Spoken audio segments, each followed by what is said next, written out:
घटक गणराज्य शामिल थे। ये स्वतंत्र देश नहीं थे, बल्कि बड़ी संघीय संरचना के भीतर प्रशासनिक इकाइयां थीं। इनमें सबसे बड़ा और सबसे प्रभावी रूसी एसएफएसआर था।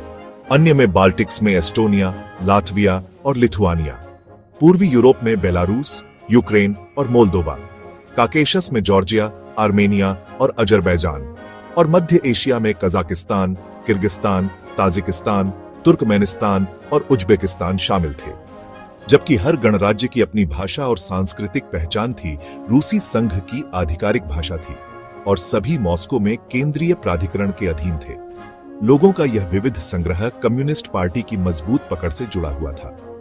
यूएसएसआर का राजनीतिक परिदृश्य एक सिंगल नाम से परिभाषित था, सोवियत संघ की कम्युनिस्ट पार्टी। यह एक पार्टी राज्य था जहां किसी भी राजनीतिक असहमति को बर्दाश्त नहीं किया जाता था।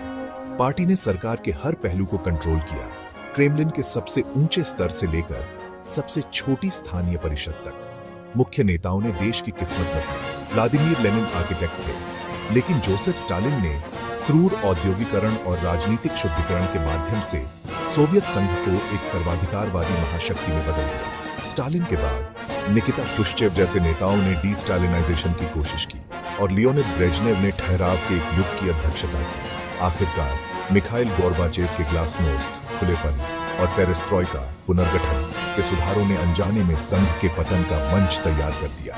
सोवियत अर्थव्यवस्था एक कमांड अर्थव्यवस्था थी जो पश्चिम के बाजार आधारित सिस्टमों के बिल्कुल विपरीत थी। राज्य, न कि प्राइवेट व्यक्ति, सभी प्रॉपर्टी का मालिक था और उत्पादन के सभी साधनों को कंट्रोल करता था। मॉस्को में केंद्रीय योजनाकारों ने तय किया कि क्या उत्पादन किया जाएगा, कितना और किस कीमत पर। यह सिस्टम, जो कई पंचवर्षीय योजनाओं के माध्यम से लागू किया गया था, ने एक कृषि समाज को तेजी से एक औद्योगिक और सैन्य दिग्गज में बदल दिया। यूएसएसआर भारी उद्योग, हथियार निर्माण और अंतरिक्ष अन्वेषण में अपनी सफलताओं के लिए प्रसिद्ध हुआ।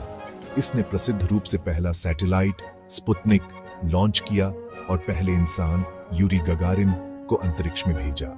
ये सफलताएं हालांकि अक्सर उपभोक्ता वस्तुओं की कीमत पर आती थीं, जिससे आम नागरिकों के लिए रोजमर्रा की चीजों की लगातार कमी होती थी। सोवियत संघ में जीवन और संस्कृति, राज्य प्रायोजित विचारधारा और गहरी जड़ों वाली परंपराओं का एक अनूठा मिश्रण था।